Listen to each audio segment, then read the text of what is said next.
Você acha, sabe, eu penso assim que todo mundo tá meio perdido, assim, sabe? Todo mundo precisa de uma bússola, ninguém mais tá sabendo pra onde que tem que ir, sabe? O povo tá muito doido, mano. Mas por que você acha isso? Me fala o seu porquê, que aí eu te explico um pouco. Ah, não sei, eu tenho visto coisas assim que eu falo, mano, isso é tão absurdo, tá faltando muita humanidade nas pessoas, os valores que a gente tem estão se perdendo, assim, sabe? É, é tanta informação, sabe? Você pega hoje, pô, eu tenho um moleque de 2 anos, ele tem o mesmo tanto de informação quando eu tinha 15 anos, velho. Ou mais. Eu acho que talvez mais. É muito doido isso aí, sabe? Tipo, cara, como que esse moleque tem tanta informação na mão dele? Que vira a cabeça do moleque depois, sabe? É surreal isso aí, me preocupa também. Na verdade, o que os estudos têm mostrado é que isso não é muito bom. A gente precisa lembrar que somos seres adaptativos, né? Então, assim, qual que é a tendência? A tendência é que a gente se adapte. Talvez essa nossa geração, nós que estamos aqui nesse momento, no aqui e agora, a gente vai sofrer um pouquinho pra gente ter essa adaptação, que é o que acontece com a maioria dos organismos, né? Então, sei lá, acontece uma mudança climática, uma mudança no planeta, e aí aqueles seres que estão ali naquele momento sofrem, e depois os próximos seres que vão vindo, aqueles que conseguem se manter e passar seus genes pra frente, vão vindo com uma capacidade maior evolutiva.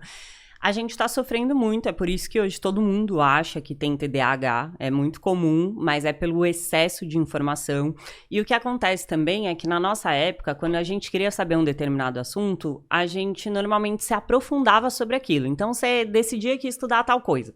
Você pegava os principais autores e aí muitas vezes você se identificava com algum autor específico, você lia lá 2, 3, 4 obras daquele autor e você tinha uma visão mais amplificada.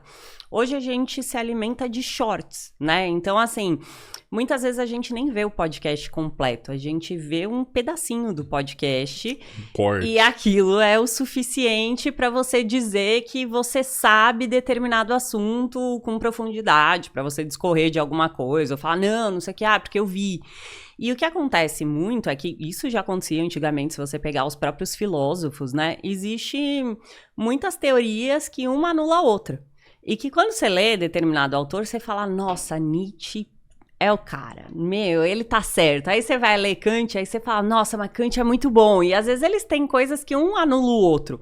Um fala uma coisa a respeito de uma determinada questão, o outro fala outra coisa totalmente diferente, e aquilo fica para você pensar, para você racionalizar. E o que tem acontecido muito é que a gente tem comprado verdades absolutas, né, a respeito por conta de ter ídolos, porque a internet trouxe isso, acho que a internet deu voz para todo mundo, que é maravilhoso. Hoje você pode ser uma pessoa que mora lá no interior do Piauí, pegar uma câmera e dar a sua opinião sobre um determinado assunto, você vai ser visto, você vai ser ouvido. Mas a gente elegeu algumas pessoas, né? Porque é até uma questão que eu tava pensando muito hoje, né? Que talvez a questão primordial com relação aos seres humanos não seja muito se a gente nasce bom ou se a gente nasce mal, que é um questionamento que a gente faz muito, mas por que a gente tem tanta necessidade de ter líderes? Porque, se você for ver sobre essa questão de bom e mal, quando Nietzsche discorre a teoria dele a esse respeito, ele fala que, na verdade, tudo que acontece, todos os teóricos que vieram anteriormente, eles têm uma culpa do cristianismo. Então, porque eles começam a falar, por exemplo, de uma pureza do ser humano, aí depois, em determinado momento, Kant mesmo faz isso, né? Ele pega e fala assim, não, o ser humano nasce, ele tem uma essência ruim.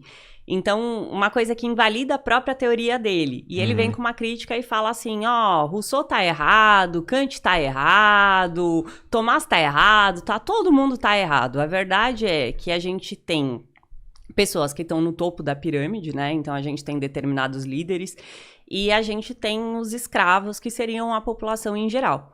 Desses líderes, nós temos 2 tipos de líderes, né? A gente tem os guerreiros, que são aqueles que promovem a guerra, e a gente tem os sacerdotes, que são aqueles líderes que não são bons o suficientes para guerrear, ou seja, eles tomariam um pau, né, dos guerreiros. E aí, o que eles fazem? Eles colocam um senso de espírito nos escravos, porque é um jeito deles conterem a população geral, né? Os escravos são um todo aqui nessa metáfora, né? Na teoria dele.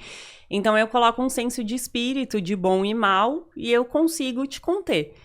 E aí, na verdade, toda essa questão não importa muito se você é bom ou mal, que é a crítica que ele faz, né, em última instância, mas sim que você está sendo manipulado para fazer parte de uma manada que te diz qual é o seu senso de moral, para que você se comporte de uma determinada forma e não se revolte, porque quem está na liderança não quer ser escravo. Pô, e você acha que a gente realmente precisa de líderes, cara? Eu não tava pensando nisso aqui, não sei. Mas a gente não faz isso o tempo todo? A gente não tá num grupo de faculdade e aí a gente elege uma pessoa que comanda como que vai ser o trabalho? Ah, você faz tal parte, você faz não sei o quê, você apresenta daqui a aqui, você não sei o quê, não sei o quê. Tudo bem, algumas vezes a gente discorda. Sim. A gente fala, não, mas sei lá, sua professora chega e fala assim, o seu grupo vai falar sobre isso, seu grupo vai falar sobre aquilo, você não levanta a mão e fala, não quero falar disso, eu quero o tema dele. É porque é um pouco, é meio preocupante, assim, pensar que a gente tem líderes, porque... Mas não é, a gente e não é o tempo todo, dentro de da ter sua casa. Opinião própria, entendeu? Pô, se eu tenho um líder pra tudo na minha vida... Então, nada da minha vida tá no meu controle. Mas vamos pensar, eu sei que é intenso, mas vamos pensar assim. Da onde surgiu o senso de propriedade privada, por exemplo, né? Existe a terra e existe terra em abundância para todo mundo. E tem pessoas que não têm uma casa, uma moradia, que é um direito humano. Já pararam para pensar que uma pessoa pegou e falou assim, daqui a aqui... Colocou um cercado, sei lá, fez marcou com um pau, né, em volta e falou, aqui ninguém mais entra, porque aqui é meu, essa propriedade é minha. E aí ele foi burro o suficiente para fazer isso, e os demais foram burros o suficiente para aceitar. Para falar, tá bom, agora ninguém mais pisa na terra do fulaninho, porque é dele. Esse espaço aqui que ele demarcou é dele. Isso foi meio que uma questão de sobrevivência também, né? Também. Porque antes era um macho que ia lá e mijava lá e falava, ó, não chega mas aqui aí a porque... liderança também vem disso, né? Porque a gente, de repente, se a gente não tivesse os líderes e falasse assim, se a gente não tivesse multa de trânsito, como seria, então, né? Será que as pessoas não sairiam? Líder, ele vem para organização social. Sem um líder, organizar. você não consegue ter organização social. Só que a gente põe líderes em outros meios também. Né? A gente põe líder dentro de um grupo, a gente põe líder dentro de uma casa, sempre tem uma pessoa dentro de uma casa que é ela que tem a palavra final, que é ela que dá o direcionamento para a família. Cara, então, é inevitável a gente ter um líder, na minha concepção. Eu não vejo o líder como uma coisa ruim. Eu vejo o líder como um cara que às vezes tem uma predisposição, e isso vai ter em qualquer lugar. Qualquer cadeia, você pega, sei lá, nas formigas, tem um líder ali dentro, você vai pegar numa matilha, vai ter um lobo que é o líder. Então, assim, é do animal, do inseto, tem alguma coisa que diferencia ele em alguma forma, sei lá, se é física, se é de ação, que é o líder. E eu acho que a gente sem líder, a gente ficaria batendo cabeça. Uhum. Não seria tão diferente. E aí isso não deixa de ser uma necessidade. Tipo assim, por que a gente nasce com uma necessidade de que alguém diga pra gente o que a gente tem ou não que fazer? Pô, eu acho que a gente faria, mas não faria organizado. É um melhor aproveitamento do que cada um tem pra si. Você entende? Porque esse é o papel de um gestor, por exemplo, dentro de uma empresa. Ele olha tuas qualidades e tuas características principais e usa isso a favor do todo, que nesse caso é a entrega de um trabalho específico ou de uma função que você tem.